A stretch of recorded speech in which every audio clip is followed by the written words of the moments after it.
sinsa, may pakante baboy. Say, ginagawang salad.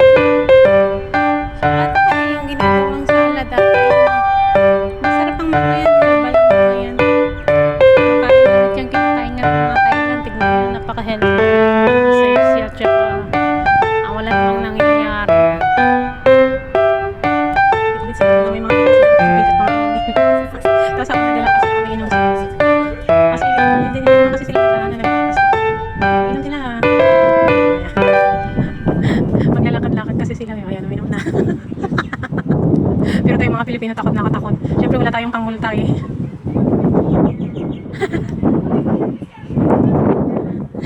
All the way around. Ay nako. Kala natin mga Pinoy lang pasaway, no? Mas pasaway pa sila. Mga puti kasi yung mga yan, nalaw yata kasi sa kanila.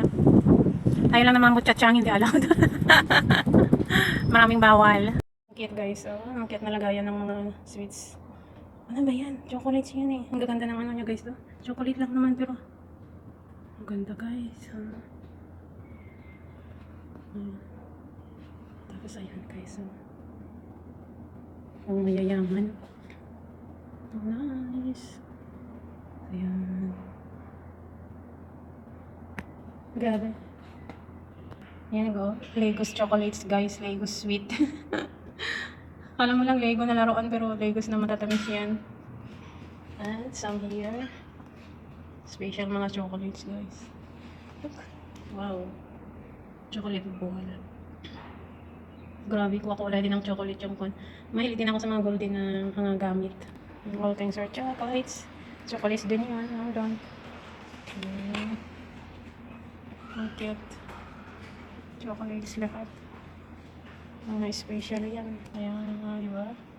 Yung mga mahilig sa sweet dyan, sa chocolates, mag-ingat-ingat kayo. Malakas yan na nagbibigay ng diabetic. Guys, so nandito lang ako sa harap ng, anong floor ba? Anong tower ba ako? Ayan. Basta masasabi kasing the Pearl kahit gaano kalawak. Puro yati yung mga nandyan. Ayan, may mga nagja-jogging pa rin yung mga hindi nagka-fasting. So I like to planting ba? Gusto magtanim ng mga ganito sa aming bahay, balang araw. Ganda kasi yung basta mga puti, mahilig magpainit guys. Mumula na sila at nagbabakbak na yung skin nila. Yan ang gusto nila while the Filipino naman. Ingat na ingat para hindi masunog ang skin. Ay naka.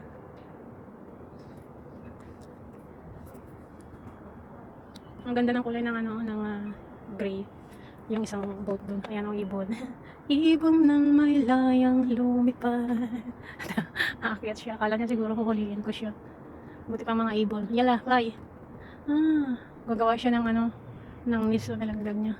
May feather kasi doon sa taas eh. Alam niyo guys, gusto kong pasukin noon yan. May malawak dyan na bridge na para sa sasakyan at saka mga bus talaga na pumupunta dyan. Kaso VIP lang daw ang pupunta dyan. Only VIP, sabi ng security. Daming tao ngayon doon guys. Sa malaking na yun. Ay, bagong dating. Bagong dating guys. Ay pala, sabi ko, bakit ang laki niyan? Ang daming tao guys. Parang may celebration. May ganyan pala. Hindi, nakakaya kasi paglapitan guys. Ano sila? Naglalagay sila ng mga oil sa katawan at doon nagpapainit yung mga babae. Tapos, okay. May mga upuan guys. Pag-isang ko kasi nakakaingit. Nasarap naman mag-isting ng ganyan. Bahala na dyan kung mangitim basta maranasan din Guys, dami pa dun sa niyang laki daming tao. Lumabas yung isa. Hindi nyo lang kasi masyadong makita yung video kaso parang may Pinay dun. Hindi, mga puti. Ganda guys. Yung isa naman dun sa parang sala. Lagyan siya ng lagay ng mga tapos nagpahingi. Ang daming tao guys sa loob ng ship na yun, RR daw siya. RR ship. Dami nila May paakyat pa galing sa baba.